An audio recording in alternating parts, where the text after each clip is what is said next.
नमस्कार दोस्तों, स्वागत है आप सभी का राइज एजुकेशन इंस्टीट्यूट में। और हम बात करने वाले हैं कुछ बहुत ही ज्यादा इंपॉर्टेंट, क्योंकि अभी आने वाली है भर्ती पीएसआई, है ना। हम बात कर रहे हैं आगामी पीएसआई भर्ती की। बहुत जल्द आपको विज्ञापन देखने को मिलेगा, बहुत ही जल्द आपको इसके एडवर्टाइजमेंट देखने को मिलेंगे पीएसआई के लिए। और क्योंकि एक बड़ी भर्ती आ रही है, लगभग 1000 से ज्यादा पदों की भर्ती है, अब तक की पीएसआई की सबसे बड़ी भर्ती है। तो कमर कस लो, अगर यहाँ पे सितारे लगवाने का जुनून है, शौक है, या आपके जिद अगर आपने ठानी है, तो डेफिनेटली इस बार, इस साल 2025 आपके लिए वर्दी वाला साल जो है सिद्ध हो सकता है। अगर अपने जुनून को आपने जो है मेहनत का रास्ता दिखा दिया, परिश्रम का रास्ता दिखा दिया और लगातार इसके अंदर बने रहे, तो निश्चित रूप से इस साल आपका ये जो सपना है, वर्दी का जो सपना है, ये डेफिनेटली पूरा होगा। और इस पूरी प्रोसेस में, इस पूरी प्रक्रिया में, इस पूरी भागदौड़ में, इस पूरी संघर्ष की यात्रा में हम आपके साथ हैं, कंधे से कंधा मिलाकर। तो क्योंकि जल्दी भर्ती आने वाली है और अभी नहीं तो कभी नहीं, है ना। पिछली वाली जो भर्तियां थी, हमने देखा लगातार बहुत ही कम पद भी थे और कुछ चीजें गड़बड़ भी हुई, बहुत सारी चीजें उल्टी सीधी हुई। लेकिन फिलहाल पिछले कुछ दिनों से आरपीएससी ने बहुत सारे सुधार किए अपने आप में, ट्रेंड भी चेंज हुआ है, चीजें अपने आप में और बेहतर हुई हैं। अब पेपर वेपर में जो पहले जो और समस्याएं आ रही थी, वो भी समस्याएं नहीं आ रही है। दूसरा, आरपीएससी का लेवल भी और ग्रो अप हुआ है, आरपीएससी ने अपने आप को ग्रो अप किया है और यूपीएससी पैटर्न पे चलने की कोशिश की है। पिछले आरएएस मेंस की बात कर लीजिए, या फिर अभी जो स्कूल लेक्चरर के पेपर्स हुए हैं हाल ही में, उनके जो जीएस वाले पेपर्स हैं उनकी बात कर लीजिए। हर एक पेपर में, हर एक सेगमेंट में, हर एक सब्जेक्ट के अंदर उन्होंने अपने आप को इम्प्रूव किया है, ग्रो अप हुए हैं, नए सवाल आ रहे हैं, नए तरीके के सवाल आ रहे हैं, नई अप्रोच के सवाल आ रहे हैं। इसका मतलब ये है सीधा सा कि अब आरपीएससी पहले वाली आरपीएससी नहीं रही है, अब वो पूरी तरीके से बदल चुकी है। और आने वाले समय में, आने वाले पेपर्स में आपको इसका एग्जाम्पल लाइव देखने को मिलेगा। तो करें क्या?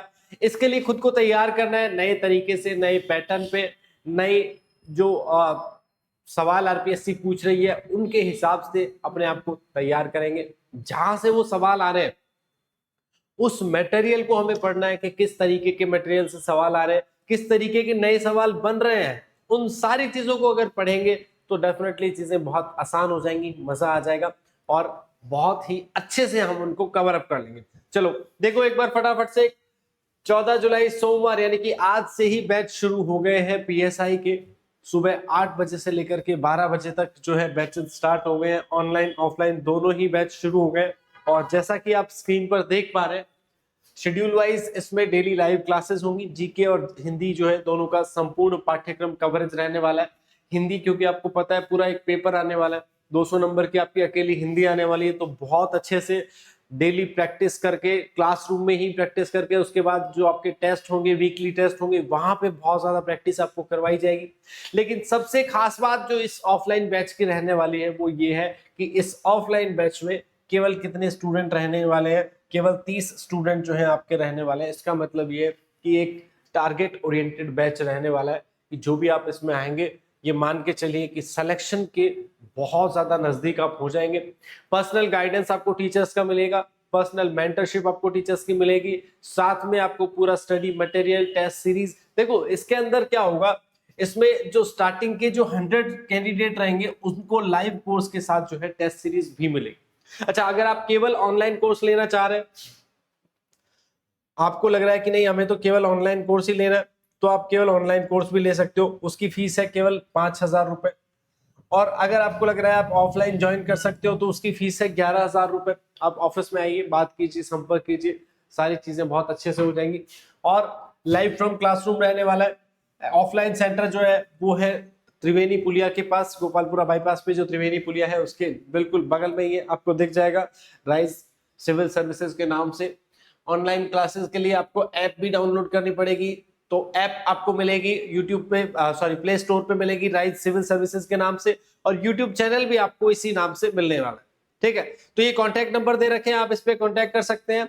डेली इसमें प्रैक्टिस क्वेश्चन होंगे, प्रिंटेड नोट्स आपको मिलेंगे, पीडीएफ्स मिलेंगी, डाउट क्लियरिंग सेशंस होंगे और एक्सपीरियंस्ड फैकल्टी के द्वारा आपको टीचिंग और आपकी मेंटरशिप जो है वो की जाएगी। तो इसके लिए आप आज ही जुड़ जाएं, अपने सपनों को हकीकत में बदलने के लिए फटाफट से कोशिश करें और जितना जल्दी हो सके फटाफट से जो आपके मन में जो प्लान्स हैं, प्लान्स को एग्जीक्यूट कीजिए, उनको धरातल तक लेके आइए और हम मिल करके उनको साकार करेंगे। तो इस क्रम के अंदर आज की हमारी जो इंट्रोडक्टरी क्लास रहने वाली है वो रहने वाली है हिस्ट्री। नमस्कार, मेरा नाम है दीपेश शर्मा और हम आपके साथ जुड़े रहेंगे राजस्थान का इतिहास, कला और संस्कृति, साथ में भारतीय इतिहास और करंट अफेयर्स का जो भी सेशन रहने वाला है, जो भी पूरा वेटेज रहने वाला है, वो कंप्लीट हम आपकी यात्रा में साथ में करेंगे। साथ साथ मिल करके ये पूरा सिलेबस पढ़ेंगे, यानी कि हिस्ट्री प्लस करंट अफेयर्स हम कवर अप करेंगे। हिस्ट्री, कल्चर और करंट अफेयर्स। हिस्ट्री में राजस्थान और इंडिया दोनों की हिस्ट्री शामिल रहेगी, साथ में इंडियन हिस्ट्री जो है वो भी रहेगी, आर्ट एंड कल्चर रहेगी राजस्थान की, और करंट अफेयर्स का जो सेगमेंट रहेगा, यानी कि इकोनॉमिक सर्वे, मूमल, या जो आप पढ़ते हैं जो योजना वगैरह जो किताबें आती हैं, योजना, कुरुक्षेत्र, सुजस वगैरह, उन सभी किताबों को एक कंप्लीट तरीके से करेंगे। बजट वगैरह से भी सवाल आते हैं, तो कंप्लीट ये वाला सेगमेंट हम करने वाले हैं। तो आज की क्लास जो है, क्योंकि हिस्ट्री से शुरुआत करेंगे और राजस्थान हिस्ट्री जो है वहां से शुरुआत करेंगे, राजस्थान के इतिहास से शुरुआत करेंगे, तो उस सेगमेंट को शुरू करने से पहले थोड़ा सा स्टार्टिंग में ये देख लेते हैं कि इतिहास को पढ़ना कैसे है, क्या क्या पढ़ना है, हमारे सिलेबस में कौन कौन से पार्ट जो है वो अवेलेबल है ना। सिलेबस भी हमारे पास आपकी डेस्क पे होना चाहिए। जो स्टूडेंट तैयारी कर रहे हैं, जितने भी स्टूडेंट जो पढ़ रहे हैं, जो तैयारी कर रहे हैं, आप सभी की टेबल पे, आप सभी की डेस्क पे आपके पास आपका सिलेबस होना चाहिए। चिपका लो इस सिलेबस को, बाकायदा अपनी टेबल के ऊपर चिपका लो। एक एक वर्ड टू वर्ड आपको सिलेबस याद रहना चाहिए कि ये सिलेबस है। सबसे पहली शर्त यही है सिलेक्शन की कि आपको पहले सिलेबस अच्छे से याद हो। याद का मतलब ये नहीं है कि आपको सिलेबस रट लेना है कि हाँ ये टॉपिक्स है। इसका मतलब ये है कि आपको सिलेबस में ये पता होना चाहिए कि कौन से पार्ट से किस तरीके के सवाल बनते हैं और कौन कौन से हिस्से शामिल है ना, और क्या क्या एग्जैक्टली सिलेबस में आपको मेंशन किया हुआ है। ऐसा नहीं है कि ये चीज सिलेबस में नहीं है और हम पढ़े जा रहे हैं, तो वो चीजें भी नहीं है ना। तो देखो, सिलेबस की भी बात करेंगे। सिलेबस में हम, क्योंकि पेपर सेकंड के अंदर हम पढ़ेंगे, एक तो पहला वाला जो फर्स्ट पोर्शन है आपका, history, art and culture, literature, tradition and heritage of Rajasthan, ये कंप्लीट सिलेबस आपका पढ़ने वाला है। इसमें मेजर लैंडमार्क पढ़ेंगे, हिस्ट्री के मेजर डायनेस्टीज पढ़ेंगे, कुछ प्रमुख राजवंश पढ़ेंगे, जिनमें सबसे पहले आएगा गुहिल राजवंश, उसके बाद राठौड़ पढ़ेंगे, उसके बाद गुर्जर प्रतिहार हम पढ़ेंगे, फिर हम पढ़ेंगे चौहान, उसके बाद हम पढ़ेंगे जैसे जयपुर के कछवाहा है, और उसके बाद जो भी बचे हुए हैं जैसे चौहानों की कुछ शाखाएं हैं वो भी साथ में पढ़ेंगे। हाड़ौती के चौहान है, रणथंभौर के चौहान है, या इधर बूंदी वगैरह के जो चौहान है, कोटा बूंदी के जो चौहान है ना। इसके अलावा सिरोही के चौहान पढ़ेंगे, नाडौल के चौहान पढ़ेंगे। साथ में जो और छोटे छोटे जो अलग राजवंश हैं, जैसे भाटी राजवंश हैं जैसलमेर के, या फिर करौली वाले जो हैं, इनकी बात करेंगे।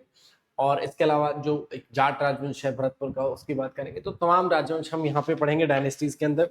फिर उनका एडमिनिस्ट्रेटिव और उनका रेवेन्यू सिस्टम, यानी कि उनकी प्रशासनिक व्यवस्था और उनकी राजस्व व्यवस्था पढ़ेंगे। सोशियो कल्चरल इश्यूज भी पढ़ेंगे, ठीक है, यानी कि सामाजिक और सांस्कृतिक जो मुद्दे हैं उनके बारे में बात करेंगे। उसके बाद बात करेंगे फ्रीडम मूवमेंट की, यानी कि हम बात करेंगे जो हमारा स्वतंत्रता संघर्ष है उसकी, 1857 की भी बात करेंगे और उसके बाद की भी बात करेंगे। पॉलिटिकल अवेकनिंग एंड इंटीग्रेशन, राजनीतिक जो जन जागरण है उसकी बात करेंगे, और राजस्थान के एकीकरण की बात करेंगे। जो इंटीग्रेशन है राजस्थान का, जो यूनिफिकेशन है राजस्थान का, किस तरीके से 7 चरणों में जो है वो पूरा हुआ, कौन से ऐसे हिस्से थे जो लास्ट में हमें मिले, किस तरीके से क्या दिक्कतें आई, बीच में कौन क्या बना, तमाम चीजें अच्छे से, जहां से सवाल लगभग हर बार एक आधा पूछ ही लिया जाता है। इसके अलावा फिर बात करेंगे हम आर्ट एंड कल्चर की। तो उसमें हम बात करेंगे सबसे पहले आर्किटेक्चर की, जो सेलिंग फीचर हैं आर्किटेक्चर के, जैसे फोर्ट्स एंड मॉन्यूमेंट्स जो हैं, या आर्ट्स, पेंटिंग और हैंडीक्राफ्ट वगैरह हैं, उसकी बात करेंगे। इसके अलावा जो राजस्थानी लिटरेचर है या जो लोकल डायलेक्ट्स है उनकी हम बात करेंगे। इसके अलावा जो मेले हैं, त्योहार हैं, लोक संगीत हैं, लोक नृत्य हैं, उन सभी की बात करेंगे। विजुअलाइज तरीके से बात करेंगे, विजुअल्स के साथ, है ना, विद द विजुअल्स हम बात करेंगे, चीजों को अच्छे से समझेंगे, क्लियर करेंगे, है ना। और रिलीजियस मूवमेंट्स को पढ़ेंगे, संत लोक देवता जो है वो पढ़ेंगे, धार्मिक आंदोलन के साथ साथ कुछ इंपॉर्टेंट टूरिस्ट प्लेसेस हैं उनकी बात करेंगे। लीडिंग पर्सनैलिटीज की बात करेंगे, राजस्थान के जो प्रमुख व्यक्तित्व हैं, जो भी पुराने जो हैं, जैसे जो महाकवि हैं, सूर्यमल मिश्र जैसे लोग हैं, या जो स्वतंत्रता सेनानी हैं, या जैसे अमरचंद भाटिया जैसे लोग हैं, है ना, जो महाराणा प्रताप की बात कर रहे हो, या अमर सिंह राठौड़ की बात कर रहे हो, या फिर आप बात कर रहे हो डूंग जी जवाहर जी की बात कर रहे हो, किसी की भी बात करो, या आप जयनारायण व्यास की बात कर रहे हो, या माणिक्यलाल वर्मा की बात कर रहे हो, या बलवंत सिंह मेहता की बात कर रहे हो, तो इन सब लोगों के बारे में पढ़ेंगे, इनका जीवन व्रत, इनके जीवन के महत्वपूर्ण कार्य, क्योंकि इनसे सवाल आने लग गए हैं। और इनसे सवाल आजकल इस लेवल के आने लगे हैं कि वो स्टेटमेंट में ही पूछते हैं आजकल आपसे कि हाँ बताओ भाई फलाने आदमी के बारे में कौन सा कथन सत्य नहीं है और कौन सा कथन सत्य है। सीधे सीधे सवाल पूछे जाने हैं, तो इनको अच्छे से पढ़ना है बहुत। इसके अलावा हम पढ़ेंगे इंडियन हिस्ट्री, जिसमें salient feature of major landmarks of ancient and medieval India पढ़ेंगे, आर्ट एंड कल्चर, लिटरेचर और आर्किटेक्चर, है ना, जो एंशिएंट और मिडाइवल का जो पोर्शन है, और उसकी मेजर डायनेस्टीज पढ़ेंगे, उनका एडमिनिस्ट्रेटिव सिस्टम पढ़ेंगे, सोशियो इकोनॉमिक कंडीशन पढ़ेंगे। देखो एक तो इसके अंदर स्टार्ट होगा हड़प्पा से बेसिकली इंडियन हिस्ट्री में भी। इसके बाद वैदिक एज जो है वो पढ़ेंगे पूरा, वैदिक और पोस्ट वैदिक। उसके बाद जो सबसे इंपॉर्टेंट है, हालांकि बीच में हम मगध का जो उत्कर्ष है वो भी पढ़ेंगे, छोटा सा एक चैप्टर आएगा पूरा। उसके बाद जो आ जाएगा पूरा का पूरा, जैसे मौर्य वंश आ जाएगा मगध के उत्कर्ष के बाद, मौर्य आ जाएंगे, फिर गुप्त आ जाएंगे, है ना, जो इंपॉर्टेंट राजवंश है उनकी बात कर रहे हैं। उसके बाद हर्षवर्धन इंपॉर्टेंट हो जाएंगे, है ना, फिर गुर्जर प्रतिहार, पाल और राष्ट्रकूट, इनका जो त्रिपक्षीय संघर्ष है, जो ट्राई पार्टी स्ट्रगल इनके बीच में हुआ, लास्ट में जाके किस तरीके से प्रतिहारों की विजय इसके अंदर हुई निर्णायक रूप से, उसके बारे में पढ़ेंगे पूरा। और फिर आ जाएंगे मिडाइवल के अंदर। तो मिडाइवल में जब 1192 यानी कि 1192 में तो तराइन के दूसरे युद्ध में जब मोहम्मद गौरी की विजय हुई, पृथ्वीराज चौहान पराजित हुए, उसके बाद भारत में जो मुस्लिम सत्ता की स्थापना हुई और जो अनवरत लगातार 18वीं सदी के लगभग उत्तरार्ध तक चलती रही, है ना, तो उस व्यवस्था को पढ़ेंगे, किस तरीके से जो है मोहम्मद गौरी ने यहाँ पे आकर के मुस्लिम सत्ता की स्थापना की। फिर कुतुबुद्दीन ऐबक को भेजा और बाद में इल्तुतमिश जो है भारत के पहले वैधानिक सुल्तान बने। फिर दिल्ली सल्तनत की स्थापना हुई और दिल्ली सल्तनत में क्रमशः जो है 4-5 वंशों ने, राजवंशों ने शासन किया। उसके बाद मुगल आए, मुगलों ने शासन किया बहुत लंबे अवधि तक। मुगलों में भी स्पेशली जैसे अकबर और जहांगीर, ये ज्यादा इंपॉर्टेंट पढ़ते हैं थोड़े से, है ना, क्योंकि इनका जो आर्किटेक्चर है और आर्ट एंड कल्चर है वो थोड़ा ज्यादा। तो शाहजहां का आर्किटेक्चर वो सबसे इंपॉर्टेंट है, जहांगीर का कल्चर यानी कि उनकी पेंटिंग्स वगैरह, चित्रकला वगैरह, और शाहजहां का आर्किटेक्चर, ये दोनों अपने अपने स्पेशल। अकबर की पॉलिसीज हम ज्यादा इंपॉर्टेंट पढ़े, हालांकि पॉलिसी मेकिंग में पहले अलाउद्दीन खिलजी को भी पढ़ेंगे उससे पहले, क्योंकि उनकी बाजार व्यवस्था वगैरह बहुत इंपॉर्टेंट चीज है। अकबर ने भी वही चीजें फॉलो करी। उसके बाद मराठे वगैरह पढ़ेंगे पूरा, तो मिडाइवल पूरा कंप्लीट करेंगे जो इंपॉर्टेंट थिंग्स हैं। उसके बाद आ जाएंगे मॉडर्न इंडिया में। मॉडर्न इंडिया में फिर बात करेंगे सीधी मॉडर्न इंडियन हिस्ट्री की। यहाँ पे जो इंपॉर्टेंट पर्सनैलिटीज हैं, जो इवेंट्स हैं, जो इश्यूज हैं, उनकी बात करेंगे। उसके बाद में फ्रीडम स्ट्रगल की बात करेंगे। 1857 से स्टार्ट हो जाएगा, 1857 का जो स्वतंत्रता संग्राम है उससे स्टार्ट होकर के भारतीय राष्ट्रीय आंदोलन जो है पूरा कवर अप करेंगे। भारतीय राष्ट्रीय कांग्रेस की स्थापना जब हुई 1885 में, तब से लेकर के और बाद में कैसे किस तरीके से 1947 में हमें आज़ादी मिली, किस तरीके से भारतीय राष्ट्रीय कांग्रेस का पहले विभाजन हुआ, फिर 1916 में वापस से दोनों मिल गए, है ना। क्या गांधी इरविन पैक्ट था, महात्मा गांधी जब आए भारतीय राजनीति में तो क्या राजनीति की स्थिति थी, गांधी जी के आने के बाद क्या परिवर्तन हुए, गांधी जी जब अपनी चरम अवस्था में थे तब क्या चीजें हुई, गांधी जी का राजनीति से अवसान जब हुआ तब कौन राजनीति में हाशिए पर था, कौन शीर्ष पर था, तमाम चीजों के बारे में एक एक बिंदु, है ना। अलग अलग पॉलिटिकल पार्टीज थी, कुछ श्रमिक आंदोलन हुए भारत में, है ना, साम्यवादी आंदोलन जैसे आप देखते हो, उन सब के बारे में यहाँ पे पढ़ना है। और उसके साथ ही कुछ सामाजिक सुधार जो हुए, सामाजिक जन जागरण जो हुआ भारत का जो हुआ, उसमें भी बात करेंगे। जैसे राजा राम मोहन राय की बात करेंगे, स्वामी दयानंद सरस्वती की बात करेंगे, ईश्वर चंद्र विद्यासागर की बात करेंगे, स्वामी विवेकानंद के बारे में पढ़ेंगे, किस तरीके से उन्होंने वेदांत मठ और रामकृष्ण मिशन की स्थापना की, है ना, वो तमाम चीजें हम पढ़ेंगे। और एट द एंड हम पढ़ेंगे इसके अंदर एक टॉपिक आपको ऐड किया हुआ है, post independence consolidation and recognisation, reorganisation within the country, यानी कि भारतीय राज्य के अंदर जो आजादी के बाद जिस तरीके से एक तो राज्यों का पुनर्गठन हुआ, वो वाला टॉपिक इसके अंदर पढ़ना है। और साथ में जो इंपॉर्टेंट जो इवेंट्स थी, जो महत्वपूर्ण घटनाएं थी, वो सारी की सारी हम इसमें कवर अप करें। तो ये पूरा सेगमेंट आपका लगभग 30 नंबर का रहने वाला है, यानी कि 30 सवालों का सेगमेंट रहने वाला है। 30 नंबर नहीं, 30 सवाल। सब नंबर तो एक सवाल 2 नंबर का है, यानी कि लगभग 30% सिलेबस हम साथ में कवर करने वाले हैं, जिसमें हिस्ट्री प्लस करंट अफेयर्स का सेगमेंट रहेगा और 30 प्लस ही हो जाएगा आपका ना, 30% प्लस जो आपका सिलेबस है वो हम साथ में कवर करेंगे। तो चलो सिलेबस का थोड़ा सा आपने एनालिसिस जरूर कर रहा है। जब आप सिलेबस लें, आज ही सिलेबस का प्रिंट आउट निकलवा लें, है ना। और बहुत ज्यादा मुश्किल एग्जाम नहीं है ये। अगर आपने लगातार पढ़ाई की 5-6 महीने एग्जाम तक, मतलब जितना भी समय मिला आपको, आरपीएससी भी इस बार थोड़े से अलग ही मूड में है, फाइनल उसको करना है, ये ले दे के उनको लेना है कि हाँ भाई अपना हो जाए, सिस्टम सेट हो जाए पूरा ढंग से। तो अब वो अलग ही मूड में चल रहा है उनका मामला। तो आप फटाफट से तैयारी शुरू कर दीजिए। जो जितनी लेट तैयारी करेगा वो रेस में उतना पीछे रहेगा। ठीक है, चलो तो वापस से आ जाओ अपनी क्लास में। मैं एक बार फिर से बता देता हूँ, आज से बैच शुरू है। राइज सिविल सर्विसेज नाम से आप प्ले स्टोर से एप्लीकेशन डाउनलोड कर सकते हैं ऑनलाइन क्लासेस के लिए, या यूट्यूब चैनल को फॉलो कर सकते हैं, टेलीग्राम चैनल को फॉलो कर सकते हैं। और ये जो दिए गए कॉन्टैक्ट नंबर हैं, आप इन पे कॉन्टैक्ट करके फटाफट से अपनी सीट पक्की कर सकते हैं ऑफलाइन में, जस्ट फॉर ओनली 30 स्टूडेंट्स, है ना। 30 बच्चों से ज्यादा का बैच नहीं बनेगा। 30 बच्चे मैक्सिमम एक बैच में लिए जाएंगे, इससे बड़ा बैच नहीं बनाया जा रहा है, क्योंकि पर्सनल गाइडेंस जो है वो ज्यादा इंपॉर्टेंट है। कम बच्चे आ जाए लेकिन सिलेक्शन ज्यादा का लेना है, टारगेट यही है, मोटिव इस बार का यही है। तो आइए, आप सभी का स्वागत है इस खूबसूरत यात्रा में। चलिए अब हम यहाँ से स्टार्ट कर देते हैं हमारे इतिहास का इंट्रोडक्टरी सेशन।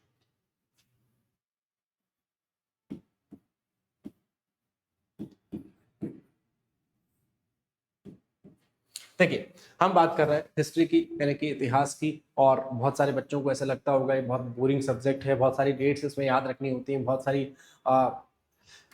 तारीखें, बहुत सारे वर्ष, है ना, बहुत सारा डेटा इसके अंदर याद रखना होता है। और सब बोरिंग सा है कि गड़े मुर्दे उखाड़ने जैसा है ना। मैंने क्लास में एक बार बच्चों से पूछा, ऑफलाइन क्लास में, तो बहुत सारे बच्चों ने कहा ये तो बिल्कुल ऐसा ही है जैसे गड़े मुर्दे उखाड़ना। हाँ, पुरानी बातों को वापस से याद करना, अतीत को पढ़ना। मैंने पूछा कि क्या लगता है आपको इतिहास से क्या मतलब, कि इतिहास का मतलब पास्ट, जो गुजर गया वो सब इतिहास, अतीत की सारी घटनाएं इतिहास, है ना। जो भी पुरानी घटना है सबका सब इतिहास। मैंने कहा आज कल जो है, आज की तारीख जो है, आने वाले कल में इतिहास बन जाएगी, ठीक बात। लेकिन अगर वास्तव में आपसे पूछा जाए कि इतिहास की अगर कोई थोड़ी सी ठीक ठाक सी अच्छी सी ऐसी परिभाषा जो आपको सेटिस्फाई कर सके, सामने वाले को भी ऐसे लगे कि हाँ ठीक ठाक परिभाषा आप दे रहे हो, क्या आप परिभाषा देंगे? इतिहास क्या है? देखो, अतीत की घटनाएं तो है, ये डेफिनेटली सही बात है, लेकिन अतीत की कौन सी घटनाएं, क्या सारी घटनाएं कहेंगे? अतीत की जो महत्वपूर्ण घटनाएं हैं, जो इंपॉर्टेंट जो इवेंट्स हैं, इंपॉर्टेंट जो इंसिडेंट्स हैं पास्ट के, हम बात कर रहे हैं उनकी। तो अतीत की महत्वपूर्ण घटनाओं का कालक्रमिक अध्ययन, क्रोनोलॉजिकल ऑर्डर में उनको पढ़ना है। उनको जब हम पढ़ेंगे तो उनको ऐसे नहीं रैंडम पढ़ रहे हैं कि जब भी आप इतिहास पढ़ेंगे तो ऐसा नहीं पढ़ेंगे कि आप पहले आधुनिक काल पढ़ लें, फिर मॉडर्न पढ़ लें, फिर मिडाइवल पढ़ लें। ऐसे नहीं पढ़ेंगे, पढ़ेंगे थोड़ा सीक्वेंस। बहुत सारे बच्चे पढ़ते हैं पर एक चीज जो एस्टेब्लिश नहीं हो पाती है वो फिर दिक्कत करती है। तो इसलिए सीक्वेंस का होना हिस्ट्री में बड़ा जरूरी है। यानी कि अतीत की महत्वपूर्ण घटनाओं का कालक्रमिक अध्ययन, यही क्या कहलाता है? इतिहास कहलाता है, सीधी सी बात है ना। तो आपको ये 2-3 चीजें ध्यान में रखनी है। वैसे अलग अलग इतिहासकारों ने अलग अलग इतिहास की परिभाषाएं दी हैं, उन पे कतई नहीं जाना है। इतिहास दर्शन नहीं पढ़ना है, इतिहास में पीएचडी नहीं करनी है, आपको विशेषज्ञ नहीं बनना है, आपको एक्सपर्ट नहीं बनना है। आपको केवल सामान्य जानकारियां लेनी है जो आरपीएससी पूछती है। यानी कि आपको हर एक विषय को सामान्य तरीके से, है ना, ये जो पेपर होता है इसका नाम ही सामान्य अध्ययन है। सामान्य अध्ययन यानी कि आपको सामान्य तरीके से पढ़ना है, आपको विशेषज्ञता नहीं हासिल करनी है, डीप में, बहुत ज्यादा डीप में नहीं जाना है, किसी चीज पे रिसर्च आपको नहीं करना है। इतना ही पढ़ना है कि सिलेक्शन हो जाए और बहुत अच्छी रैंक से हो जाए, है ना। तो इस चीज का बड़ा ध्यान में रखना है, क्योंकि ये बहुत जरूरी है कि क्या छोड़ना है। बहुत सारे बच्चों को ये तो पता है कि क्या पढ़ना है, उनको ये नहीं पता कि क्या नहीं पढ़ना है, और वो सब पढ़ लेते हैं जो नहीं पढ़ना होता है, और उसमें समय ऊर्जा दोनों व्यस्त होता है। तो ये मामला बड़ा खराब हो जाता है। तो अब आपको जो पढ़ना है वो आप ध्यान रखें। तो इतिहास का सीधा सा अर्थ है कि अतीत की महत्वपूर्ण घटनाओं का कालक्रमिक अध्ययन करना, यही क्या कहलाता है? इतिहास। ये कालक्रमिक अध्ययन क्यों? मैंने कहा कि क्रोनोलॉजिकल ऑर्डर में जब इनकी स्टडी होगी, किसकी? जो इंपॉर्टेंट इंसिडेंट्स ऑफ पास्ट है उसकी क्या होगी? क्रोनोलॉजिकल ऑर्डर में जो स्टडी होगी वही क्या होगी? हिस्ट्री होगी। हालांकि हिस्ट्री जो शब्द है वो ग्रीक भाषा के हिस्टोरिया से निकल के बना है, और उसका अर्थ है कि गवेषणा से प्राप्त ज्ञान। गवेषणा का मतलब होता है शोध या अनुसंधान। अनुसंधान से जो ज्ञान प्राप्त होता है, रिसर्च से जो आपको नॉलेज मिलती है, उसी का मतलब है हिस्ट्री, है ना। और फादर ऑफ हिस्ट्री हेरोडोटस को कहा जाता है। ये सिंपल सिंपल सी चीजें जो आपको बस एक बार ध्यान रखनी है, याद रखने की कोई आवश्यकता कतई नहीं है। एक आपकी बेसिक चीजों के लिए कि जब आप किसी भी विषय को शुरू करते हो तो आपको उस विषय के जनक का नाम, जैसे पॉलिटिकल साइंस जब आप पढ़ते हो तो फादर ऑफ पॉलिटिकल साइंस अरस्तु फादर ऑफ फिलोसॉफी, अरस्तु ठीक वैसे ही फादर ऑफ हिस्ट्री हेरोडोटस। छोटी छोटी सी चीजें आपको ध्यान रखनी। हालांकि भारत में भी ऋग्वेद में सबसे पहले इतिहास का आपको वहां पे वर्णन मिल जाता है और बहुत सारी चीजें ऐसे मिल जाती हैं। तो चलो अब यहाँ से एक प्रॉपर तरीके से थोड़ा सा हल्का हल्का सा चीजों को समझते हैं। हाँ, और सिलेबस अपने पास रखना भाई, सिलेबस को बिल्कुल इधर उधर नहीं करना है, सिलेबस हमेशा आपको अपने पास ही रखना है। और अपने पास इस तरीके से रखना है कि मतलब याद रहे आपको चीजें। अपने पास रखने का मतलब ये नहीं है कि मतलब पास में तो रख लिया लेकिन सिलेबस ध्यान में नहीं है आपको या याद नहीं है, तो ऐसा कुछ नहीं करना है आपको। थोड़ा सा चीजें अच्छे से ध्यान रख के फिर तरीके से आप पढ़ें तो मजा आएगा आपको, पढ़ने में भी मजा आएगा, है ना। चलो अब देखो सिंपल सी जो हमने बात करी उसी बात को आगे बढ़ाते हैं। इतिहास का मतलब, जैसे इतिहास जो शब्द है हिस्ट्री, ये ग्रीक वर्ड से निकल के आया और ग्रीक वर्ड है हिस्टोरिया। इस ग्रीक वर्ड का मतलब है गवेषणा या शोध या अनुसंधान से प्राप्त ज्ञान, यानी कि शोध से प्राप्त ज्ञान। ठीक है, छोटी सी चीज है, तो ये आपको छोटी छोटी सी चीजें हैं ये ध्यान में रखें। अच्छा, इतिहास का वैसे अगर आप मीनिंग निकालोगे, इति प्लस है प्लस बस, यानी कि इसका जो तात्पर्य होगा वो क्या होगा, निश्चित रूप से ऐसा ही था, यानी कि निश्चित रूप से ऐसा ही था, यानी कि ऐसी घटनाएं जो वास्तव में हुई थी, जिनके प्रूफ अवेलेबल हैं, जिनके साक्ष्य हैं। देखो जब भी आप किसी अतीत की घटना को पढ़ोगे साक्ष्य के आधार पर ही पढ़ोगे। हो सकता है वो साक्ष्य प्रामाणिक ना हो, कई बार ऐसा होता है, बहुत सारे साक्ष्य हमें ऐसे मिले जो प्रामाणिक नहीं है, जो ऑथेंटिक नहीं है ना, उनकी वैधता पे थोड़ा सा डाउट होता है और कई तो चीजों को हम गलत भी साबित कर सकते हैं, है ना। जैसे कुंभलगढ़ प्रशस्ति है या चीरवा का शिलालेख है, तो कुछ ऐसे अभिलेखों में कुछ गलत चीजें भी लिखी हुई हैं जो हमें पता है कि गलत है, एक आधी चीज गलत भी है। और बहुत सारी ऐसी किताबें भी हैं जैसे पद्मावत वगैरह है, उनमें भी बहुत सारी चीजें काल्पनिक लिखी गई हैं। पृथ्वीराज रासो है उसमें भी कुछ चीजें काल्पनिक लिखी गई है। जो इंडिका है ना, उसमें भी बहुत सारी चीजें काल्पनिक लिखी गई हैं, सेल्यूकस की। तो बहुत सारी ऐसी चीजें हैं ना। मेगास्थनीज जो था उसने जो किताब लिखी, सेल्यूकस के दरबार से जो आया था मेगास्थनीज, उसने जो इंडिका लिखी थी उसमें भी बहुत सारा मामला गड़बड़ है।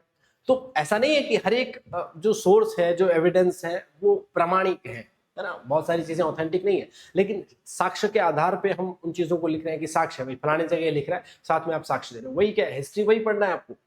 बहुत ऐसा नहीं है कि जो प्रामाणिक नहीं है वो पूछा नहीं जाएगा, पूछा जाएगा, लेकिन वो प्रमाण आपको, जो उसका प्रमाण है वो प्रमाण आपको देना पड़ेगा, चाहे वो गलत ही क्यों ना हो। मान लो आपसे पूछ लिया कि मान लो कि चीरवा के शिलालेख में, या आपसे पूछ लिया कुंभलगढ़ प्रशस्ति में क्या जो गलती दे रखी है, वो क्या गलती जो है उस स्टेटमेंट में दे दी कि ये चीज दे रखी है या नहीं दे रखी, तो बतानी पड़ेगी आपको। अब इसका मतलब वो चाहे गलती हो लेकिन सवाल में आ गई तो आपको बताना पड़ेगा उस संदर्भ में, तो ये ध्यान रखना। इसका मतलब ये हिस्ट्री जो है साक्ष्यों के आधार पर चलने वाला खेल है पूरा का पूरा। अब किसी भी सब्जेक्ट को जब भी आप पढ़ते हैं तो उसका एक डिवीजन करते हैं, उसका एक क्लासिफिकेशन करते हैं, ताकि आप उसको अच्छे से पढ़ पाए, आपको अध्ययन में सुविधा हो, आपको पढ़ने में मजा आए। उस दृष्टि से, उस अप्रोच के साथ उसको डिवाइड करके, उसको क्लासिफाई करके चीजों को आप अच्छे से पढ़ते हैं। तो क्लासिफिकेशन जब आप करेंगे हिस्ट्री का, 3 हिस्सों में आप हिस्ट्री को क्लासिफाई करके पढ़ेंगे। किस तरीके से, देखो साथ में पढ़ते हैं।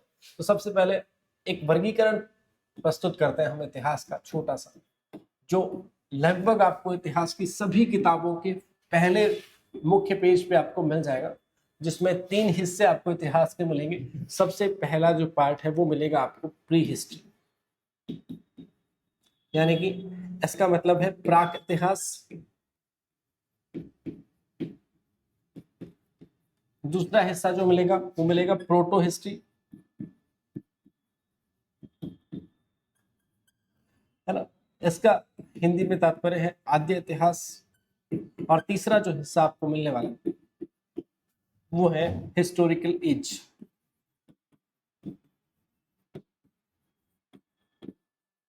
यानी कि ऐतिहासिक काल।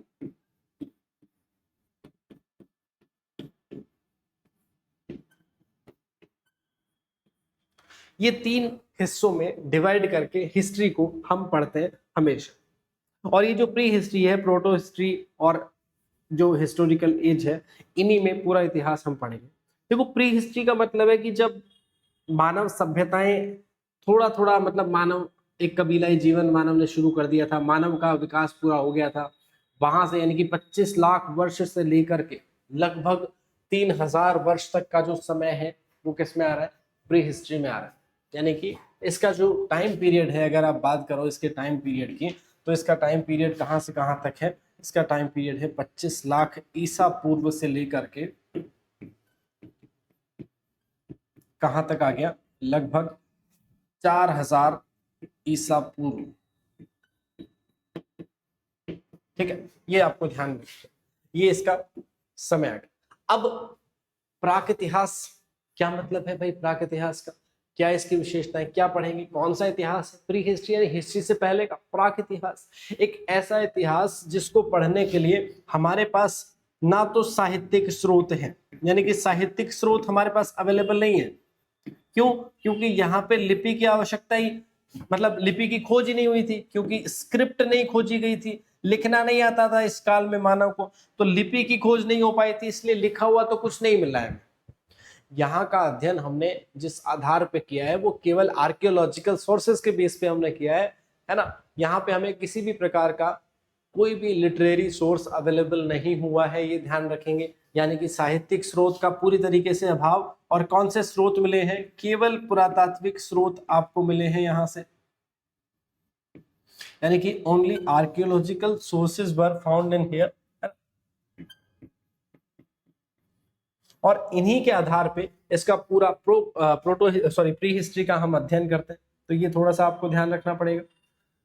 तो अब इसमें कौन सा काल आपको लगता है कि कौन सा जो इतिहास का समय है, कौन सा एज है, कौन सा काल आप इसके अंदर शामिल कर सकते हैं जो प्री हिस्ट्री है, इसमें स्टोन एज को आप शामिल कर सकते हैं। स्टोन एज यानी पाषाण काल को इसके अंदर आप शामिल कर सकते हैं, क्योंकि पाषाण काल केवल पुरातात्विक स्रोतों पे जो आपको खुदाई में मिले, जो बर्तन मिले, जो हथियार मिले पत्थर के, पाषाण काल का मतलब है सब कुछ पत्थर का, इंसान पत्थर का नहीं है ना। पाषाण काल में और आज में केवल इतना ही फर्क है कि आज इंसान पत्थर का हो गया, उस समय इंसान जिन चीजों का इस्तेमाल करता था वो चीजें पत्थर की थी, आज उल्टा हो गया, अब इंसान पत्थर का हो गया, बाकी सब चीजें अलग अलग मेटल्स की हो गई है। थोड़ा सा इतना डिफरेंस तो चलता है ना। हाँ, तो ये पाषाण काल का एग्जाम्पल है प्री हिस्ट्री कि साहब ये पाषाण काल है, और इस पाषाण काल को भी जब पढ़ेंगे तो और इसके 3 हिस्से पढ़ेंगे, पुरा पाषाण, मध्य पाषाण और नव पाषाण काल। फिर पुरा पाषाण काल को पढ़ेंगे तो पुरा पाषाण के भी फिर 3 हिस्से हम पढ़ेंगे, तो वो डिटेल में जब इंडियन हिस्ट्री पढ़ेंगे तब पढ़ेंगे, वहां पे उसको अभी स्किप कर देते हैं। लेकिन एक बार इंट्रोडक्शन के लिए मैं आपको बता रहा हूँ कि पाषाण काल किसमें शामिल है, प्री हिस्ट्री में, यानी कि प्राक इतिहास में, एक ऐसा क्षेत्र जहां पर आपको किसी भी प्रकार के साहित्यिक स्रोत प्राप्त नहीं होते, केवल आपको जो है पुरातात्विक स्रोत प्राप्त होते हैं, यानी कि ओनली आर्कियोलॉजिकल सोर्सेस, बस बात खत्म। अब इसके अलावा फिर आते हैं प्रोटो हिस्ट्री पे, यानी कि आद्य इतिहास। आद्य इतिहास में हमें क्या मिलता है, देखो आद्य इतिहास में आपको लिखित साक्ष्य तो मिलते हैं, लिटरेरी सोर्सेज मिलते तो हैं, लिखित साक्ष्य उपलब्ध, लेकिन एक समस्या है, हमें मिल तो गए लेकिन ये कैसे थे, अपठनीय, उनको पढ़ा नहीं जा सका। तो यहाँ पे भी पूरी तरीके से किस पे डिपेंड रही हमारी दुनिया, पुरातात्विक स्रोतों पे, पुरातात्विक स्रोत। तो अब यहाँ पे भी कौन जिंदाबाद है, पुरातात्विक स्रोत, इनसे फिर काम नहीं बना तो अब मामला खराब हो गया। अच्छा, इनकी जो समय है वो इनका कहां से कहां तक है, 4000 ईसा पूर्व से लेकर के और लगभग 600 ईस्वी तक, ईसा पूर्व से लेकर के 600 ईस्वी तक, यानी कि ये इसका समय है, सीधी सीधी। तो अब देखो इसमें कौन से काल को शामिल करोगे, हमने बात की। देखो आप अब यहां से एक सवाल मन में आ रहा होगा, आपको लग रहा होगा यहाँ तो कोई डिफरेंस है ही नहीं अब, क्योंकि यहाँ पे भी पाषाण काल में हमने बात की जो प्री हिस्ट्री में कि किसी भी प्रकार का लिखित साक्ष्य आपको नहीं मिला है, तो पूरा का पूरा इतिहास किसके बेस पे लिखा गया, केवल पुरातात्विक स्रोतों के आधार पर, ठीक है। फिर हमने कहा यहाँ पे भी पूरा का पूरा इतिहास किसके बेस पे लिखा जा रहा है, पुरातात्विक स्रोतों के आधार पे। क्यों? क्योंकि लिखित साक्ष्य उपलब्ध तो है। अरे लिखित साक्ष्य हमें मिले तो हैं, जैसे हड़प्पा में आपको लिपि मिली है, हड़प्पा ही मिली, हड़प्पाई लिपि जो कीलाक्षर लिपि भी जिसको कहते हो, जिसको पिक्टोग्राफिक जो स्क्रिप्ट कहते हो आप, जिसमें 400 से ज्यादा साइन है। हम बहुत तरक्की कर रहे हैं, हमने एआई को भी इतना पावरफुल बना दिया है, आप पूछो मत। लेकिन हाल फिलहाल तक है ना, हो सकता है आगे भविष्य में ऐसा कोई दिन आए, और मैं चाहता हूं कि वो शुभ दिन आए जब हम हड़प्पा की लिपि को डिकोड कर पाए, उसको पढ़ पाए और सारी चीजों को और अच्छे से पढ़ पाए। हालांकि उससे आपका सिलेबस थोड़ा और लेंथी हो जाएगा, है ना, पर मजा आएगा आपको उस काल के बारे में जो अभी तक रहस्यमय बना हुआ है, जिसपे बॉलीवुड वाले फिल्म बना चुके हैं। बॉलीवुड को पता नहीं कैसे पता चल जाता है भाई उस काल में क्या हो रहा है। मतलब हमारे जो इतिहासकार हैं, बड़े बड़े जो पुरातत्व शास्त्री हैं, जो बड़े बड़े विद्वान हैं, वो बेचारे अभी तक नहीं पता चला पाए, कि उनको पता ही नहीं लगा अभी तक ये एग्जैक्टली क्या था मामला। वो केवल अनुमान लगा रहे हैं, जो चीजें मिली, जो शहर मिले, जो सामग्रियां मिली, उसके आधार पर पुरातात्विक सामग्री सारी की सारी। लेकिन बॉलीवुड वालों ने पूरी फिल्म बना दी और उसमें लव स्टोरी भी घुसेड़ दी। पता नहीं कौन देख के आया था, कौन से जमाने में वो हड़प्पा में था। टाइम मशीन तो नहीं है बॉलीवुड वालों के पास, कभी कभी तो ऐसा लग जाता है। खैर जो भी हो, बॉलीवुड और हिस्ट्री इनका आपस में दूर दूर तक कोई संबंध नहीं है, ये बात हमेशा याद रखें। जो चलचित्र होते हैं, जो फिल्में होती हैं, जो धारावाहिक होते हैं, उनका वास्तविक किताबों वाले ज्ञान से कतई संबंध नहीं होता है। वो मिर्च मसाला लगा के उल्टा सीधा पेश करते हैं, तो उसको कभी आप जोड़ना मत। आप सोचो कि उस फिल्म में मैंने ऐसा देखा, कुछ नहीं जोड़ना। तो अब दोनों में अंतर ही नहीं है, दोनों पुरातत्व के आधार पे। लेकिन देखो अंतर क्या है, अंतर ये कि यहाँ पे आपको साक्ष्य मिले हैं। लिपि की खोज हो गई थी, मानव पढ़ना लिखना जान गया था, मानव ने अभिव्यक्ति करना शुरू कर दिया था, लेखन शैली वो प्रारंभ कर दी थी। वो हमारी कमी है कि हम उनकी शैली को अभी तक पढ़ नहीं पाए। अब इसमें दो काल शामिल होंगे प्रोटो हिस्ट्री के अंदर। यहां पर कौन कौन से दो काल शामिल होंगे? एक तो इसमें शामिल होगा हड़प्पा काल, पहला। दूसरा इसमें शामिल होगा वैदिक काल। अब एक और प्रश्न यहां पे मन में आ रहा है क्या? क्या प्रश्न मन में आ रहा है बताओ? देखो हड़प्पा काल का तो ठीक है, समझ में आता है। हम कह सकते हैं कि साहब हड़प्पा की लिपि तो ऐसी होती है जैसी महिलाएं होती है, जिनको ब्रह्मा जी भी नहीं समझ पाते, तो हड़प्पा की लिपि भी बिल्कुल वैसी है, जिसको आज तक हम नहीं समझ पाते। ब्रह्मा जी को तो पता है कि हड़प्पा की लिपि क्या थी, उनको तो सब पता है, भगवानों को, लेकिन हम नहीं समझ पाए आज तक। हमने कहा चलो ठीक है। लेकिन एक बात बताओ, ये आपने वैदिक जो काल लिखा हुआ है, इसको क्यों यहाँ पे शामिल किया? अरे वैदिक काल में तो आपको वेद मिलते हैं, हाँ, और वेद तो हमें जबान नहीं याद है कि साहब रात को भी सोते हुए भी थप्पड़ मार के जगा के पूछ लो कि कितने वेद हैं, फटाफट बोल देगा हाँ भाई, ऋग्वेद, सामवेद, यजुर्वेद, अथर्ववेद सब याद है। हाँ, वेदों के इतने आरण्यक हैं, इतने ब्राह्मण ग्रंथ हैं, इतने उपनिषद हैं, हाँ, इनके इतने कृष्ण यजुर्वेद, शुक्ल यजुर्वेद, है ना, तैतरी, बृहदारण्यक, मांडुक्य, कूप, ईश, केन, कठ, प्रश्न सब आपको याद है। ठीक है, तो भाई आप ये बताओ कि जब वेदों की तो रचना हो चुकी है और वेद लिखित रूप में, और वेद पढ़ भी चुके हैं हम, आपने इसमें क्या कहा कि लिखित साक्ष्य उपलब्ध है लेकिन है पठनीय है, जबकि वेद तो पठनीय है भाई। वेदों का तो अध्ययन करवाया जाता है आज भी गुरुकुलों में। जो पुराने गुरुकुल है, कम जरूर हो गई है पर आज भी अवेलेबल है। अब तो आज तो इंटरनेट पे भी अवेलेबल है, आप देखोगे ऋग्वेद पीडीएफ डालोगे आ जाएगी पूरी। पढ़ने का समय नहीं है हमारे पास, ना समझ में आती है पूरी चीजें अच्छे से, जब तक उस भाषा का, संस्कृत का, क्योंकि उसमें भी दूसरी वाली संस्कृत है ना, अभी जो संस्कृत चलती है वो संस्कृत नहीं है, प्राचीन संस्कृत है। तो ये सवाल है किसी, इसको क्यों शामिल किया? इसको इसलिए शामिल किया क्योंकि ये जो कालक्रम है, देखो 4000 से 600 ईसा, 600 ईस्वी तक जो काल है, ये वैदिक काल जो है, वेदों की रचना वैदिक काल में नहीं हुई थी। वेदों को लिपिबद्ध नहीं करा गया था। ये जो वेदों का जो ज्ञान था, वेद जो प्रारंभिक जो वेद थे, ये श्रुति साहित्य में आते थे। श्रुति साहित्य क्या होता है? श्रुति साहित्य वो होता है जो केवल मौखिक रूप से चलता हो, गुरु शिष्य परंपरा में। गुरु ने शिष्य को बताया, उन्होंने अपने शिष्यों को बताया, उन्होंने अपने शिष्यों को बताया, ऐसे ही चलती रही परंपरा। देखो उस जमाने में मोबाइल नहीं था, किताबें भी नहीं थी, है ना, लिखने का पता भी नहीं था, इसलिए जितनी ज्यादा चीजें होती थी, जितना ज्ञान होता था, सारा का सारा वो लोग मस्तिष्क में ही समेट के रख लेते थे। मस्तिष्क की सीमाएं बहुत बड़ी थी। आज जितने मेमोरी हमारे मोबाइल की होती है ना, 512 जीबी, 1 टीबी, या आपके लैपटॉप की, या आपके पीसी की, या आपके मैकबुक की, जो आपकी हार्ड डिस्क की, या जो आप स्टोरेज डिवाइस जो भी आप यूज करते हो, है ना, आज 1 टीबी मान लो, या आप मान लो कि जितनी भी आपकी होती है उसके अंदर, वो सारी की सारी जो है पहले इंसानी दिमाग की हुआ करती थी उस समय। अब सोचिए, पूरे सारे के सारे वेद, ब्राह्मण ग्रंथ, आरण्यक, तमाम जो साहित्य, तमाम जो वैदिक साहित्य है, वो सब श्रुति साहित्य हुआ करता था। गुरुजी को सब याद होता था किस जगह क्या है कैसे, वो अपने शिष्य को बताते थे, फिर वो अपने शिष्यों को बताते थे और दिन रात इसका अभ्यास चलता था। गुरुकुलों में क्या होता था, वैदिक शिक्षा दी जाती थी, वेदों की शिक्षा, वेद पाठ करवाए जाते थे। तो ये सारी चीजें थी, इसलिए इसको शामिल नहीं किया गया। इसका जो लेखन है इसको लिपिबद्ध बाद में किया गया, इसको स्क्रिप्टेड बाद में किया गया। उस काल में स्क्रिप्टेड नहीं थे, ये केवल मौखिक रूप से अवेलेबल थे, ये ध्यान रखना, इसलिए इधर शामिल। ठीक है, अब आ जाओ हिस्टोरिकल एज में कुछ नहीं, सिंपल चीज है कि इसके बाद का सारा जो समय यानी कि 600 ईस्वी से लेकर के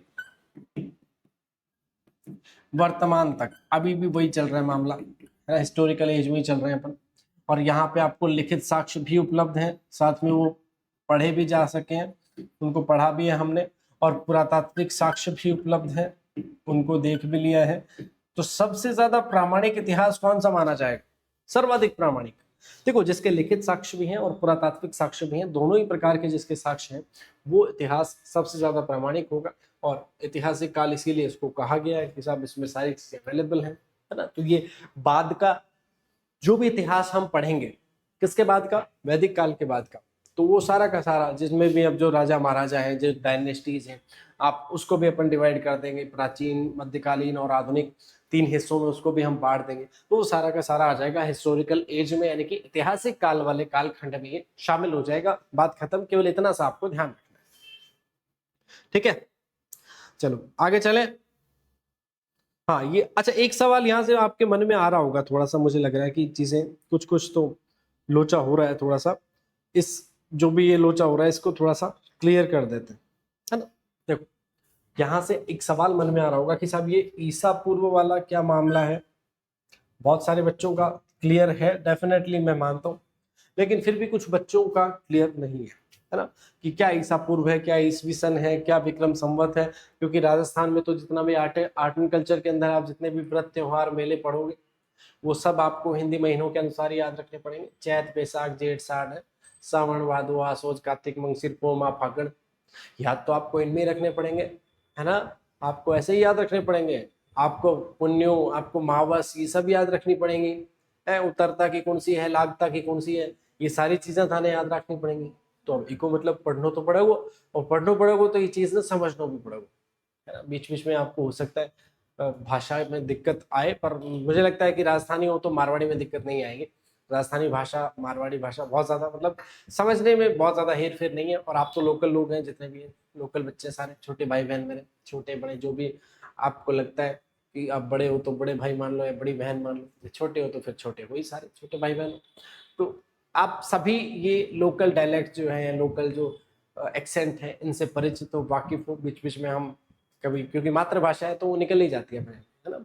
आप कतो ही हिंदी बोल रहे हैं, कति अंग्रेजी बोल रहे हैं, कति बटे जापान चल जाओ जापानी बोल लो, चाइना चल जाओ चू चाची कर लो बटे, पर अपनी मारवाड़ी तो कठिन ना कठिन निकले ही। अपना घर का सापा बात करा तो मारवाड़ी जरूर निकले, कठे हाथ पक्के लाग जाए, कुछ जरा सी लाग जाए, कोई आएंगी अचानक से जो मुंह से निकले बा मदर लैंग्वेज, और बा अपनी है मारवाड़ी, है ना। तो वो तो फिर सबसे बड़ी चीज। चलो अब आ जाते हैं एक छोटा सा, देखो हम सबसे पहले एक चीज पढ़ेंगे कि प्रमुख भारतीय संवतों की बात करें। प्रमुख भारतीय संवत, देखो अभी जो कैलेंडर हम यूज करते हैं, 2 तरीके के कैलेंडर हम यूज करते हैं। जो भारत का राष्ट्रीय पंचांग है, समझिए, पहले तो वो देखिए कि अभी जो कैलेंडर हम यूज कर रहे हैं वर्तमान में, उस कैलेंडर में अभी 2 तरह के कैलेंडर हम इस्तेमाल कर रहे हैं। एक तो जो भारतीय पंचांग है वो, और वो चलता है शक संवत के अनुसार, और दूसरा जो है वो है ग्रेगोरियन कैलेंडर, जो आप पूरा विश्व जो आप, और हम क्या व्यवहारिक रूप में तो इसी पे ही चल रहे हैं। आप में से कितने लोग हैं जिनको पता है कि भाई साहब मैं फलानी तिथि को, है फलाने महीने में, फलाने मतलब हिंदी महीने में, कि मैं भाई साहब आसोज में पैदा हुआ था, है, या मैं कार्तिक उतरते की चौथ को पैदा हुआ था, या भादवा लागता की चौथ ने मैं पैदा हुए, या भादवा की 11 ने पैदा हुए, है सावन में बहुत तेज बारिश आ रही जब मैं पैदा हुए। ऐसे बहुत सारी चीजें हैं, पर आपको वो हिंदी तारीखें नहीं याद होंगी। आपको पता होगा कि मैं तो भाई 10 मई को पैदा हुआ था, मैं मैं 15 अगस्त को पैदा हुआ था, मैं 26 जनवरी को पैदा हुआ था, या जो भी आपकी डेट ऑफ बर्थ है पर्टिकुलर, आपको वो याद है। और वो डेट ऑफ बर्थ हम किस में देखते हैं? वो ग्रेगोरियन कैलेंडर है ना, वो अंग्रेजों वाला कैलेंडर चल रहा है। जबकि हमारा जो राष्ट्रीय पंचांग है वो कौन सा है? राष्ट्रीय जो संवत है हमारा शक संवत है। तो अब क्योंकि इनमें जो कनेक्शन है, आपको वो कनेक्शन तो देखना पड़ेगा, कोई ना कोई कनेक्शन इनमें है, आपको पता है। और इनमें जो कनेक्शन है उस कनेक्शन को एक बार यहां पे एक चार्ट बना करके देखते हैं। तो एक टाइम चार्ट बनाते हैं छोटा सा,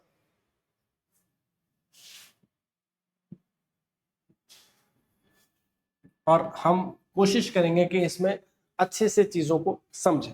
देखो देखो, अगर सबसे पहले बात करें ना इतिहास में, मतलब महाभारत के युद्ध के खत्म होने के बाद एक संवत प्रारंभ हुई थी, जिसका पुलकेशिन जो सेकंड है, पुलकेशिन द्वितीय जो है, उसके एहोल अभिलेख में उसका उल्लेख भी आपको मिलता है। और हम बात कर रहे हैं कली संवत की, जो कि 3102 में शुरू हुई थी, याद रखिए।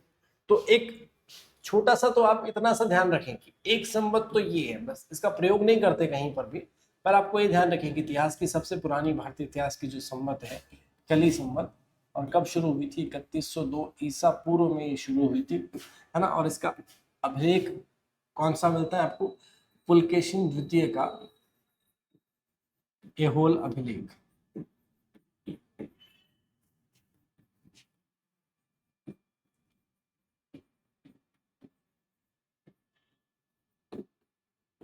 यहाँ पे आपको इसमें विवरण मिलता है। अच्छा देखो, अब आ जाते हैं इस टाइमलाइन के ऊपर। इसमें समझिए कि तो जब अंग्रेज जब हमारे ऊपर राज करने के लिए आए, हालांकि पहले तो व्यापारी की भूमिका में आए थे कि आप भाई साहब हमें व्यापार की अनुमति दे दो, जहांगीर के दरबार में आए और मुगलों से परमिशन मांगी। फिर धीरे धीरे अपने पैर पसारने लगे, पहले व्यापारिक शक्ति के रूप में ईस्ट इंडिया कंपनी ने अपने आप को सुदृढ़ बनाया। उसके बाद बंगाल में जब पूरा मामला हुआ, आपने देखा 1757 में किस तरीके से प्लासी, और उसके बाद में बक्सर, बक्सर ने तो मोहर ही लगा दी। बंगाल का पूरा इनको खजाना मिल गया, राजकोष मिल गया, सारी के सारी उनको अधिकार मिल गए, दीवानी अधिकार बंगाल के सारे मिल गए। उसके बाद 1765 में जो इलाहाबाद की संधि हुई, उस संधि ने अंग्रेजों की जड़ें जमाने में बहुत महत्वपूर्ण भूमिका अदा की। यानी कि 1765 की जो इलाहाबाद की संधि थी, वो मील का पत्थर साबित हुई अंग्रेजों को भारत में स्थापित करने में। और वहां से फिर अंग्रेजों ने पीछे मुड़ के नहीं देखा, वहां से फिर उनके पैर पसरते गए, बहुत मजबूत होते गए। उनकी जो प्रतिस्पर्धी जो कंपनियां थी, जो बाकी के और देशों के जो लोग थे, यानी कि जो डच थे या फ्रांसीसी थे, फ्रांसीसियों से बड़ा लंबा संघर्ष चला, लेकिन लास्ट में उनको भी फिर हार का सामना करना पड़ा, है ना। तो बहुत सारे लोग आए, पुर्तगाली भी आए, डच भी आए, है ना, स्वीडन के लोग भी आए, और भी बहुत सारे लोग आए, फ्रांसीसी भी आए, लेकिन टिके रहे केवल अंग्रेज। तो ये मामला आपको समझना पड़ेगा। अब अंग्रेज टिके रहे, और ऐसा नहीं है कि केवल भारत में टिके रहे।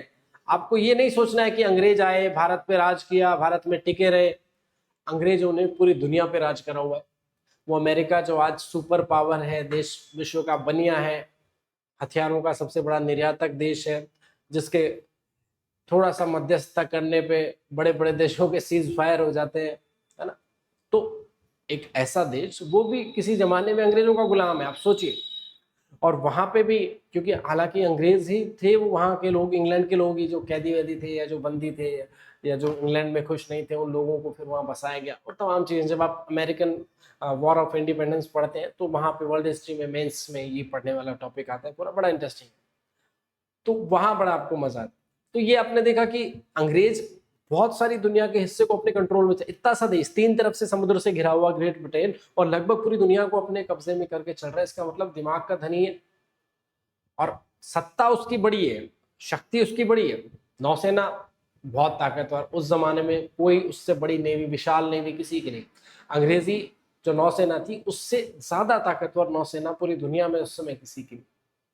हिटलर ने बड़ी कोशिशें करी, नेपोलियन ने बड़ी कोशिशें करी, पर नेवी के सामने फिर लास्ट में उनको हार मानी। टीपू सुल्तान भी कहते कहते मर गया बेचारा, कि भाई मैं क्या समुद्र को नहीं सुखा सकता, जमीन पे से तो खदेड़ दूंगा, पर समुद्र को कैसे सुखा, है ना। तो हैदर अली, टीपू सुल्तान, आपको पता है जब कर्नाटक मैसूर अब पढ़ेंगे, तो वो सारी चीजें हम पढ़ेंगे।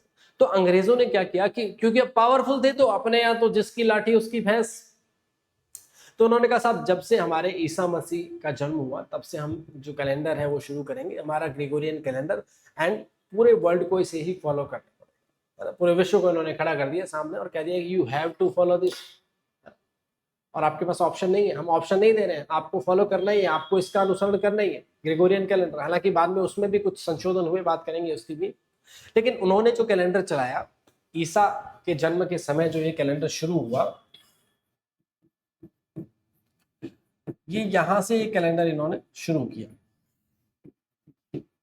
और कहा कि समय की शुरुआत भाई यहीं से, और यहां से इस तरफ, यहां से जो समय शुरू हो रहा है, इधर का जो समय है, अब ये जो समय है इसको ईसवी सन के नाम से जाना जाएगा, यानी कि एनो डोमिनी इसको कहा जाएगा, एडी इसको कहा जाएगा। हमने कहा ठीक है, समय कोई बात नहीं, यहाँ से शुरू होगा, लेकिन इससे पहले की जो घटनाएं उनको कैसे पढ़ोगे, समय तो पहले भी था, इतिहास में घटनाएं तो पहले भी हुई हैं। तो उन्होंने कहा सिंपल सी बात है, जो पहले की घटनाएं उनको कैसे लिख दो आप इसमें इससे पहले की जो घटनाएं हैं उनको लिख दीजिए ईसा पूर्व, यानी कि बिफोर क्राइस्ट आप इनको लिख सकते हो, BC आप इनको लिख दो। हमने कहा चलो ठीक है, कोई बात नहीं, हम लिख देंगे, हमें कोई आपत्ति नहीं है। अब क्योंकि इनसे हजारों साल पहले हमारे कैलेंडर बनना शुरू हो गए थे, अभी अभी हमने बात की 3102 ईसा पूर्व में हम एक कैलेंडर बना चुके हैं, एक संवत बना चुके हैं, कली संवत हम स्टार्ट कर चुके हैं भाई। हालांकि उसका प्रचलन इतना ज्यादा नहीं किया, लेकिन संवत तो शुरू हो गई है। और ऐसा नहीं है कि उसके बाद हमने संवत बनाना बंद कर दिया, उसके बाद हमने और भी कुछ संवत शुरू किए। जैसे देखो, यहां से हमने 57 ईसा पूर्व के अंदर एक संवत शुरू किया, 57 ईसा पूर्व में एक संवत शुरू हुआ।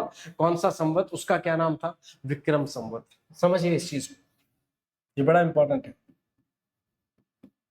ये कनेक्शन अगर आपने समझ लिया तो पूरा क्लियर हो जाएगा मामला, आगे आपको फिर सीधा जब पढ़ेंगे तो कहीं पर भी कोई दिक्कत नहीं आएगी। अच्छा, विक्रम संवत की जब भी आप बात करोगे तो विक्रम संवत किसने शुरू किया, नाम से स्पष्ट है ना, उज्जैन के जो शासक थे विक्रमादित्य।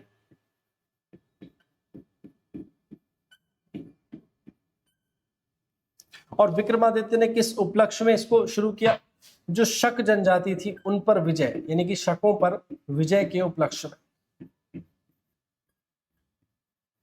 इस संवत को इन्होंने शुरू किया।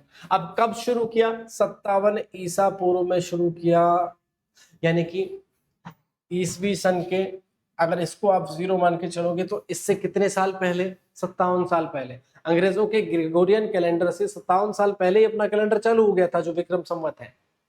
अच्छा, उसके बाद हमने एक और संवत शुरू किया, जो कश्मीर के शासक थे कनिष्क।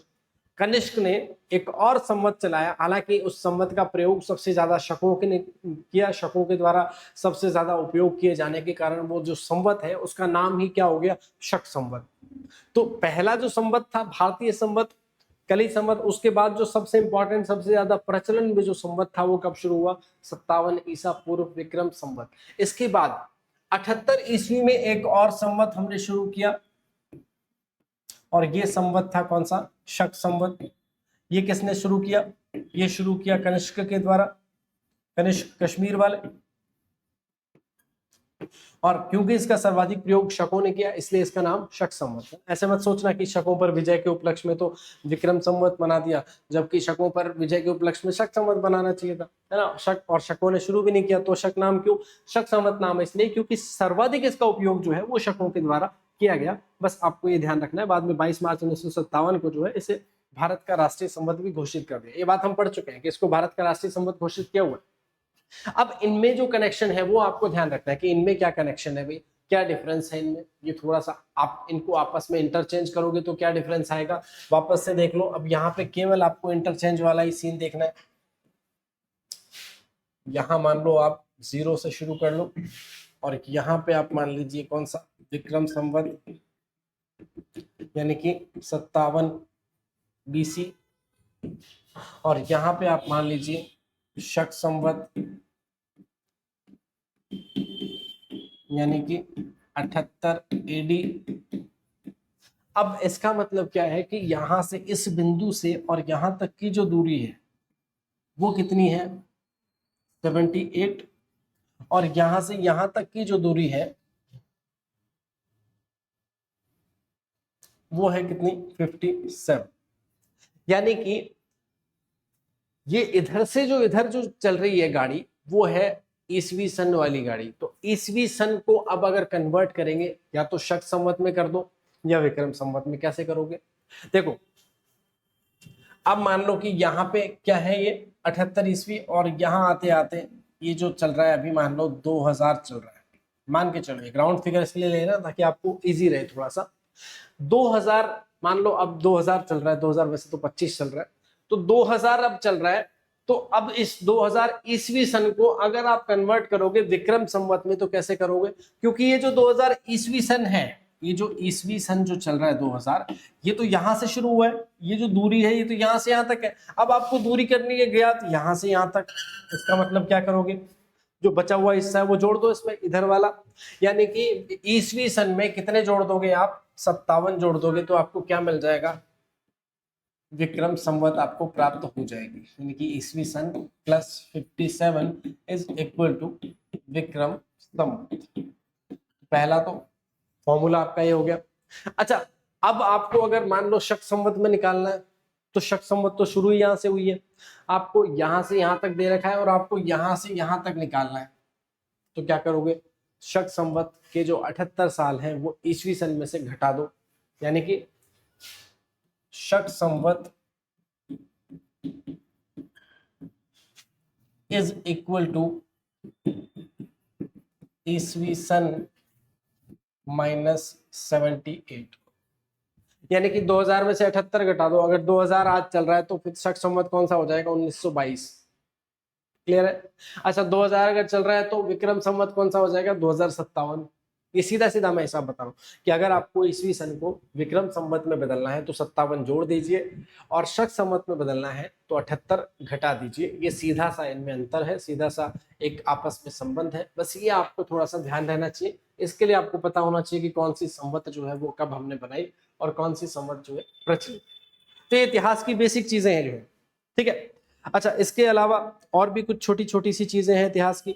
जैसे इतिहास में कुछ अध्ययन हम करते हैं, जैसे सिक्के पढ़ते हैं मान लो, या अभिलेख हम पढ़ते हैं, तो उनका अध्ययन, उनके लिए भी अलग अलग शब्दों का इस्तेमाल किया गया है इतिहास में। जैसे जैसे जब बात करते हैं किसकी, अगर आप सिक्कों के अध्ययन की बात करते हो तो सिक्कों का अध्ययन क्या कहलाता है? सिक्कों का अध्ययन कहलाता है the coin of studies called numismatics. छोटी छोटी चीजें आपको ध्यान रखनी है ना। तो इसमें देखो आप,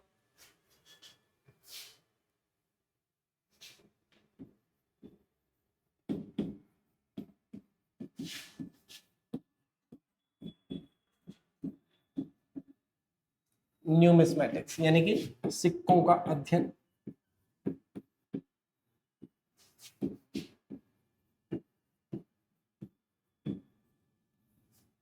अच्छा, इसके अलावा अगर आपको मान लो कि आर्कियोलॉजी की बात करें, आर्कियोलॉजी का मतलब क्या होता है? पुरातत्व शास्त्र, यानी कि प्राचीन कलाकृतियों का अध्ययन, प्राचीन स्थानों का अध्ययन, वो क्या हो जाएगा? आर्कियोलॉजी। तो आर्कियोलॉजी, ये भी आपको एक दो मीनिंग आपको ध्यान होना चाहिए, ये थोड़ी सी टर्मिनोलॉजी है, ये थोड़ा सा आपको पता होना चाहिए, है ना। आर्कियोलॉजी यानी कि प्राचीन स्थलों एवं कलाकृतियों का अध्ययन।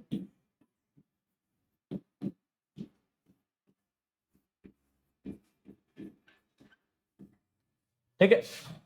इसके अलावा अगर बात करें क्रोनोलॉजी,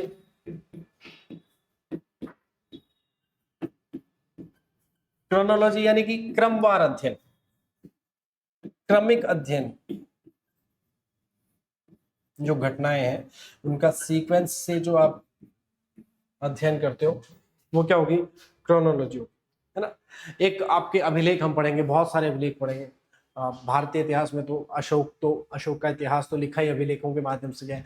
और राजस्थान के इतिहास में जब, क्योंकि शुरुआत राजस्थान के इतिहास से करेंगे, वहां पे अभिलेखों का पूरा जो चैप्टर है पहला, जो राजस्थान के इतिहास के स्रोत जब हम पढ़ेंगे, बर्ली शिलालेख से पढ़ेंगे, राजस्थान का प्राचीनतम शिलालेख, तो बर्ली से शुरुआत करके और लास्ट तक आएंगे। तो वहां से मतलब पूरा चैप्टर ही एक अभिलेखों का है, और अभिलेखों से सवाल आते हैं। आजकल तो स्टेटमेंट वाले सवाल आने लगे। तो अभिलेखों का अध्ययन क्या कहलाएगा? एपिग्राफी। ये भी आपको ध्यान रखना है।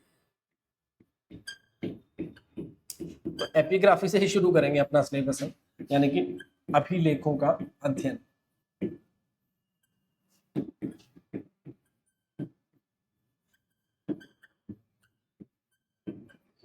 ठीक है, ये छोटी छोटी सी चीजें हैं जो आपको ध्यान रखनी है, बस इसमें और कुछ खास नहीं है। तो अब यहां से आगे जो पढ़ेंगे, ये तो हो गया एक छोटा सा परिचय कि आपको क्या पढ़ना है, हम क्या पढ़ेंगे साथ में मिलकर के, है ना, ये सारी चीजें। इसके अलावा कुछ ऐसी चीजें भी हैं, जैसे राजस्थान में जो व्रत त्योहार मेले आते हैं उसमें हम कुछ हिंदी महीने पढ़ते हैं, है ना, चैत्र से लेकर के फाल्गुन तक। हो सकता है आप चैत्र, वैशाख, ज्येष्ठ ऐसे याद रखते हो, लेकिन आप राजस्थानी तरीके से भी याद रखोगे तो और बेटर तरीके से जल्दी आपको याद हो जाएंगे, है ना।